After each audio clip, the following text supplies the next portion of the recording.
ये कहानी छगनपुर नाम के एक छोटे से गांव की है, जहां अजय नाम का एक गरीब किसान रहता था। अजय के परिवार में उसके अलावा उसकी पत्नी सीमा और एक बेटा राजू था, जिनके साथ वो बहुत खुशी खुशी रहता था।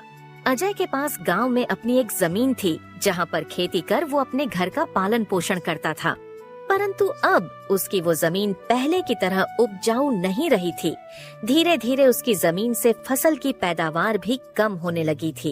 एक दिन इसी चिंता में वो अपने जमीन के पास बैठा होता है और कमाने का कोई और जरिया सोचने लगता है।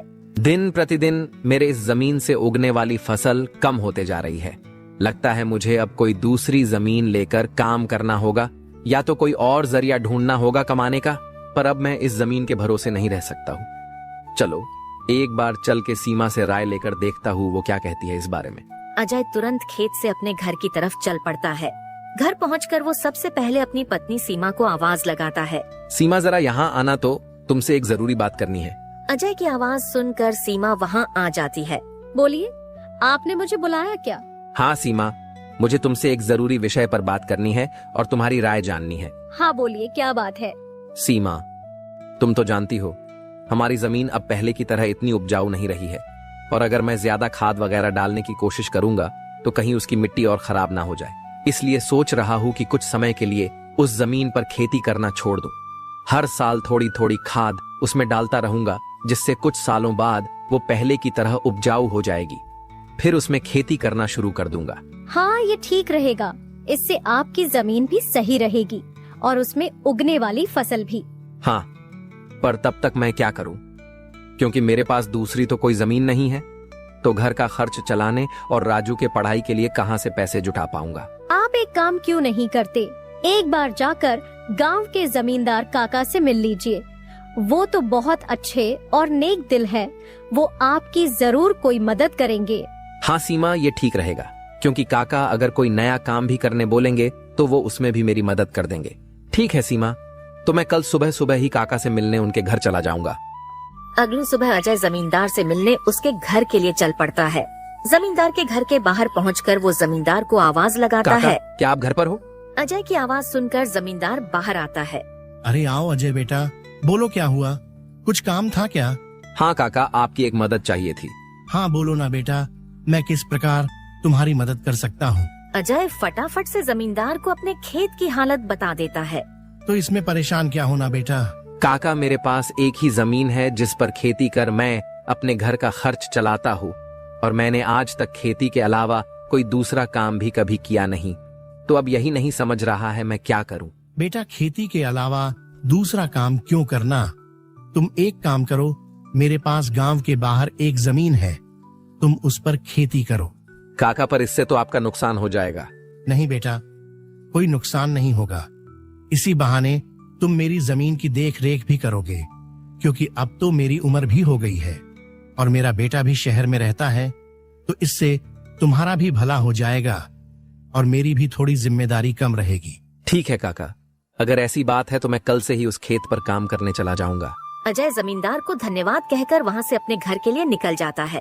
अजय अपने घर पहुंचकर सीमा को सारी बात बता देता है।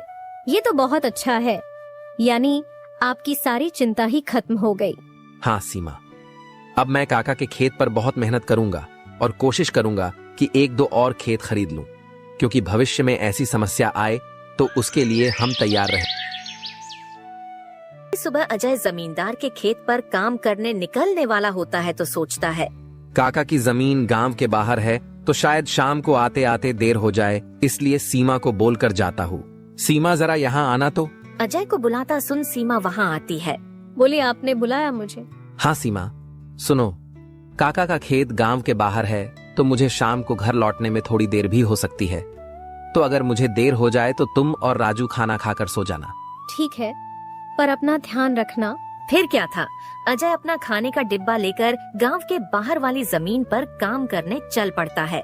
चलते चलते कुछ समय बाद वो गांव के बाहर वाली जमीन पर पहुंच जाता है। चलो, अब पहुंच गया हूँ तो फटाफट से खेत पर काम करना शुरू कर देता हूँ। अजय अपनी कुदाल उठाकर खेत पर काम करना शुरू कर देता है। अजय को अभी काम करते कुछ समय हुआ ही था कि तभी पीछे से एक सांप आकर उसे काट लेता है। सांप के काटने के कुछ समय में ही अजय चक्कर खाकर वहीं गिर जाता है। यहाँ अजय सांप के काटने से बेहोश हो चुका था, पर गांव के बाहर होने के कारण उसकी खबर अब तक उसके घर वालों को नहीं चलती है। और सीमा अजय का इंतजार कर रही होती है। माँ को इतने परेशान देख राजू पूछता है, क्या हुआ माँ? पिताजी अब तक क्यों नहीं आए? बेटा, तुम्हारे पिताजी आज काम करने जमींदार काका के गांव के बाहर वाली जमीन पर गए हैं और उन्होंने मुझे बोला भी था कि उन्हें आते आते देर हो जाएगी, पर अब कुछ ज्यादा ही समय हो गया है। माँ, आप क्यों फिक्र कर रही हो? पिताजी ने जब बोला था कि उन्हें आने में देर होगी तो कुछ सोच समझकर कहा होगा। एक काम कीजिए, आप जाकर सो जाइए। राजू की बात सुनकर सीमा अपने कमरे में सोने के लिए चली जाती है।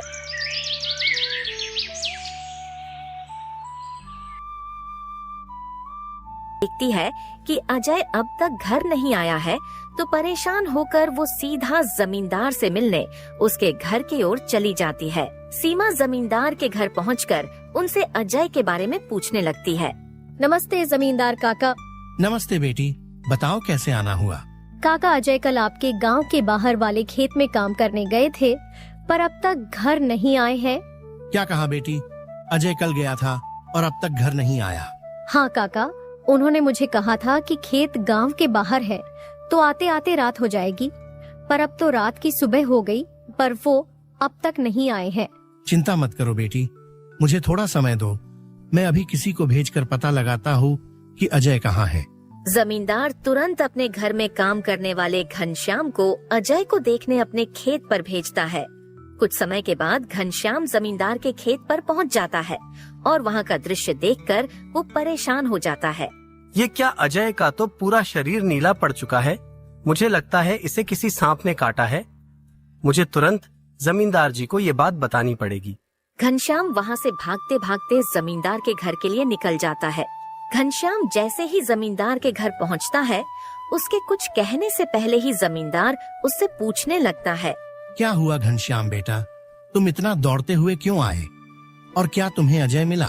घनश्याम जमींदार को सारी बात बता देता है जो उसने खेत में देखी थी।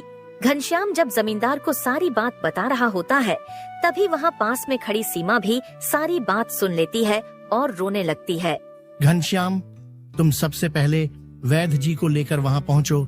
मैं सीमा बेटी को लेकर वहाँ आता हूँ। घनश्याम को वैद्य जी के पास भेजने के बाद जमींदार सीमा को समझाने लगता है। सीमा बेटी, पहले तो तुम रोना बंद करो और जल्दी से मेरे साथ चलो, क्योंकि तुम्हारे रोने से अजय ठीक नहीं होगा। फिर क्या था, जमींदार सीमा को लेकर अजय को देखने उसके खेत के तरफ निकल जाता है और घनश्याम वैद्य जी को लेने दूसरी तरफ निकल जाता है। जमींदार और सीमा जब वहाँ पहुँचे तो उन्होंने देखा अजय बेहोश हालात में खेत में गिरा था और उसका पूरा शरीर नीला पड़ चुका था। सीमा अजय के पास बैठकर रोने लगती है। तभी वहाँ वैद्य जी आ जाते हैं। वैद्य जी के आते ही सीमा वहाँ से हट जाती है और वैद्य जी अजय की हालत का जायजा लेने लगते हैं। क्या हुआ वैद्य जी, अब कैसी है अजय की हालत? देखिए जमींदार जी, मैं आपको झूठ बोलकर अंधेरे में नहीं रखना चाहता हूँ, पर अजय की हालत बहुत खराब है।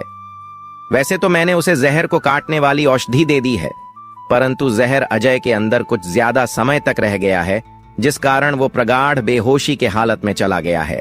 प्रगाढ़ बेहोशी, ये क्या होता है वैद्य जी? प्रगाढ़ बेहोशी के हालत में व्यक्ति जीवित तो होता है, परंतु उसके बदन के हिस्से में हलचल नहीं होती है, और ये अब कब होश में आएगा ये भी नहीं कह सकते हैं। वैद्य जी, तो अब हम क्या करें? देखिए जमींदार जी, अभी के लिए मैं कुछ दवाइयाँ दे रहा हूँ, उसे समय समय पर पानी में मिलाकर देना, बाकी तो सब ऊपर वाले के भरोसे हैं। वैद्य अजय की हालत का जायजा लेकर और दवा देकर वहाँ से चले गए। फिर कुछ गांव वाले अजय को लाकर उसको उसके घर के बिस्तर पर लिटा देते हैं। देखो सीमा बेटी, तुम बिल्कुल चिंता मत करना। तुम अजय की अच्छे से देखभाल करो, देखना वो बहुत जल्द ठीक हो जाएगा। और तुम्हें अगर किसी भी चीज की कोई भी जरूरत हो तो मुझे जरूर बता देना, और हर महीने मैं तुम्हारे लिए और राजू के लिए कुछ पैसे भेजता रहूंगा, पर तुम हिम्मत मत हारना। आपका बहुत बहुत धन्यवाद काका, आप हम लोगों की बहुत मदद कर रहे हो।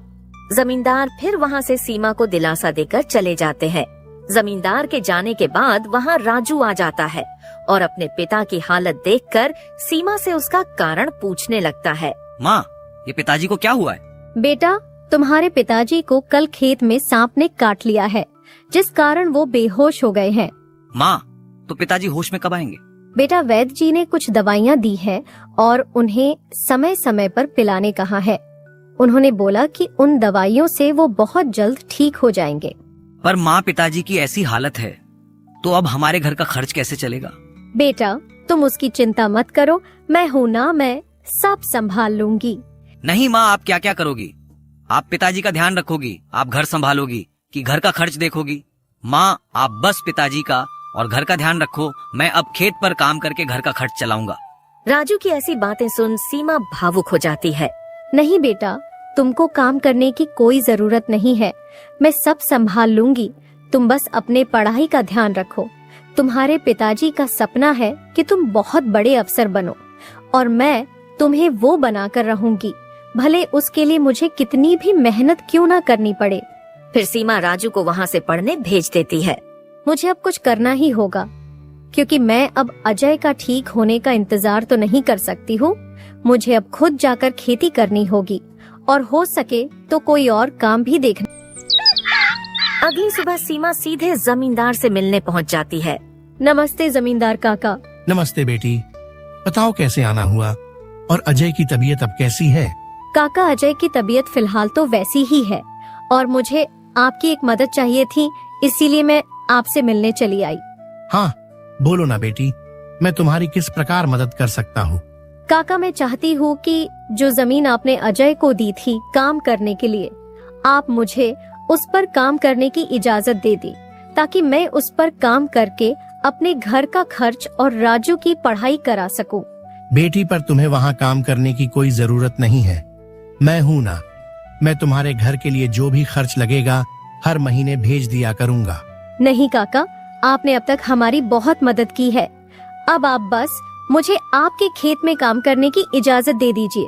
मैं अब खुद काम करके अपना घर चलाऊंगी और अपने बेटे को बड़ा अफसर बनाऊंगी। जमींदार सीमा को बहुत समझाने की कोशिश करता है, पर सीमा जमींदार की बात मानने तैयार नहीं थी। आखिर में सीमा की बातें सुनने के बाद जमींदार सोचने लगता है। मुझे लगता है सीमा मेरी बात नहीं मानेगी, पर अगर वो काम करने इतने दूर जाएगी तो वो अजय का ध्यान नहीं रख पाएगी।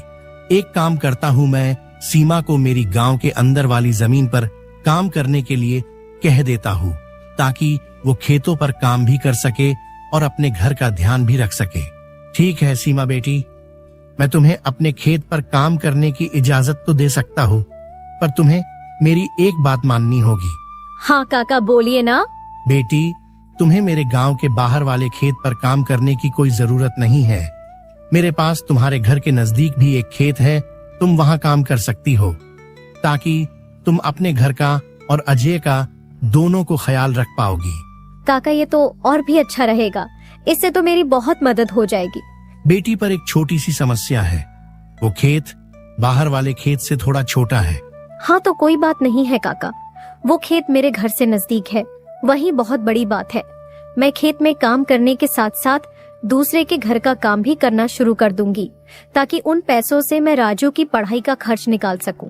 बेटी, पर तुम्हें इतना काम करने की क्या जरूरत है?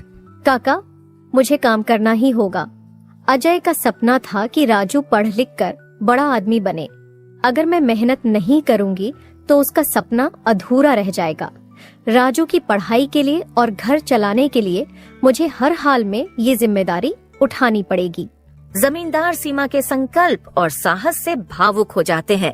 ठीक है बेटी, तुम्हारी मेहनत देखकर मुझे पूरा भरोसा है कि तुम जरूर सफल होगी। मैं तुम्हारी हर संभव मदद करूंगा। तुम कड़ी मेहनत करो, भगवान भी तुम्हारे साथ है। सीमा ने जमींदार के गांव के अंदर वाले खेत पर काम करना शुरू कर दिया। वह सुबह खेत पर काम करती और दोपहर के बाद गांव के घरों में सफाई और खाना बनाने जैसे छोटे मोटे काम करने जाती। धीरे धीरे सीमा की मेहनत रंग लाने लगी। खेत में अच्छी फसल हुई, जिससे उसका घर चलने लगा और जो पैसे वह दूसरों के घरों में काम करके कमाती थी वह राजू की पढ़ाई में खर्च करने लगी। बेटा, मैं चाहती हूँ कि तुम मन लगाकर पढ़ाई करो। तुम्हारे पिताजी का सपना है कि तुम अफसर बनो। मैं तुम्हारे लिए हर मुश्किल को पार कर लूंगी। माँ, मैं कड़ी मेहनत करूंगा। एक दिन मैं पिताजी का सपना पूरा करके दिखाऊंगा। सीमा की मेहनत और त्याग से गांव के लोग भी प्रेरणा लेने लगे। उन्होंने देखा कि कैसे एक माँ अपने परिवार के लिए हर कठिनाई का सामना कर रही है। इसी बीच अजय की हालत धीरे धीरे सुधरने लगी। वैद्य जी की दवाओं और सीमा की देखभाल ने जहर का असर कम कर दिया। एक दिन अचानक अजय को होश आ गया। अजय को होश में आते देख सीमा बहुत खुश हो गई। अजय, तुम्हें होश आ गया। भगवान ने मेरी मेहनत और दुआएं सुन ली। सीमा, मैंने तुम्हें और राजू को बहुत परेशान किया। नहीं अजय, तुम हमारी ताकत हो। जब तक तुम ठीक हो रहे थे मैंने हर जिम्मेदारी संभाली और देखो अब सब कुछ ठीक हो रहा। अजय धीरे धीरे पूरी तरह ठीक हो गया। उसने सीमा की मेहनत और त्याग देखकर प्रण लिया कि अब वह उसके साथ कंधे से कंधा मिलाकर परिवार को आगे बढ़ाएगा। राजू की पढ़ाई भी सफलतापूर्वक चलती रही और कुछ सालों बाद वह एक बड़ा अफसर बन गया। माँ, पिताजी, मैं आज जो कुछ भी हूँ वह आपकी मेहनत और त्याग के कारण हूँ। नहीं बेटा, ये सब तुम्हारी माँ का बलिदान है। उसने हमारे परिवार को बचाने के लिए हर मुश्किल का सामना किया। सीमा का त्याग और अजय का साथ दोनों ने मिलकर एक नई मिसाल कायम की। गांव वाले अब भी उनकी इस कहानी को आने वाली पीढ़ियों को प्रेरणा के रूप में सुनाते हैं। इस तरह माँ का त्याग की यह कहानी हमें सिखाती है कि एक माँ का समर्पण किसी भी चुनौती को पार कर सकता है और परिवार को जोड़ कर रखता है। दोस्तों, तो इस तरह की और शानदार और मजेदार कहानियाँ देखने के लिए हमारे इस चैनल को जल्द से जल्द सब्सक्राइब कर लें।